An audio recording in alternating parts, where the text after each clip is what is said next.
Minister is in charge of that. I call the Honourable David Parker. Now, Asa, I understand that the Leader of the Opposition's microphone's working if you prefer to take it Shall from I him. try that? You can try it. Yeah.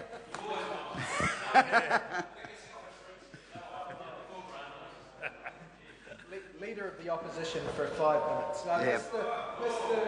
Mr. Chairman, is that working? Yes. Yeah. It's not working. We just had Oh. Mr. Chairman, is that working? Well, I think that was meant to be. That short-lived promotion to the position of Leader of the Opposition was obviously not my calling. Mr. Chairman, it's always amusing to follow John Banks in this House. He stands up and lectures the opposition on fiscal responsibility when in the last 3 years of his mayoralty, he tripled council debt.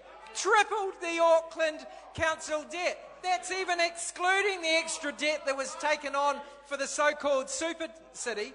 He tripled council debt. This is the man who can't even count up his own electoral expenses accurately, lecturing us in the opposition on prudent fiscal management and economic policy. Mr. Speaker, this national government is propped up by John Banks, and it must be a very uncomfortable experience to be propped up with that man, low as his standards are. Mr. Speaker, we've got high unemployment in New Zealand. We've had 180,000 people go to Australia. We have the government, when these stats come out, saying, oh, they can't reconcile the unemployment benefit with what's happening in the economy on other measures. So they say that the Household Labour Force survey overestimates unemployment because there aren't that many people on the dole.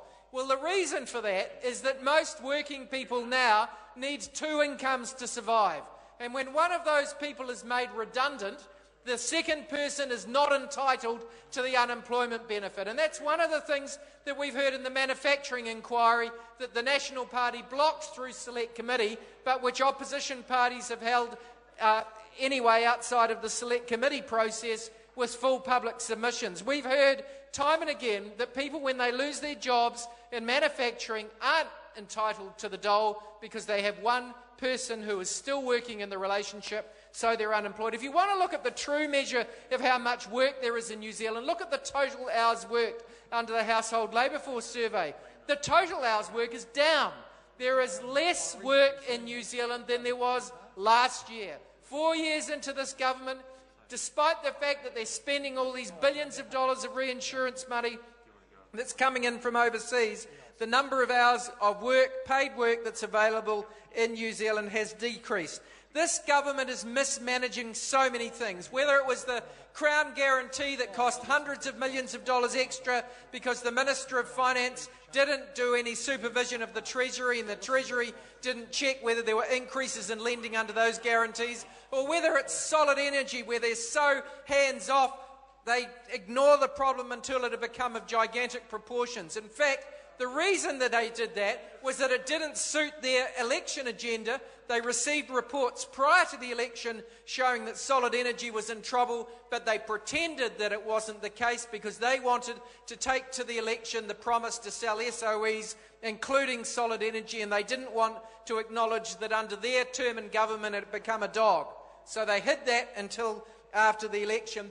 The scarcity of decent economic policy can be gauged from the number of people going to Australia, the fact that incomes are flat, the fact that unemployment is high, and the fact that our current account deficit is amongst the worst in the world and not getting better. The fact that the government has as its central plank of economic policy for this 3 years the sale of SOEs, selling what already exists, does not improve economic output one iota. The fact that that is the central part of this government's economic agenda for this 3 years shows how bereft of ideas they are. The last few weeks, what have they said? Oh, they'll look to loan-to-valuation ratios, Labour Party policy. They'll look at tidying up government procurement. They're not going nearly far enough, but they're going to do something there, Labour Party policy. Time and again, I bet in this budget they're going to do something about a warrant of fitness for homes, Labour Party policy. Mr. Speaker, this party of the National side has not... Sorry? Labour and Greens, yeah, the Greens also agree that that's very sensible. Yep. We'll give some credit to the Greens for that. But the National Party, the Johnny-come-lately ideas, the visionless party on the other side of this House have got no decent policy to lift us out of this problem. Exports are not increasing. The current account deficit is getting worse. Are there any further speakers? I call Honi Hauera. You'll need to use the handheld. Thank you.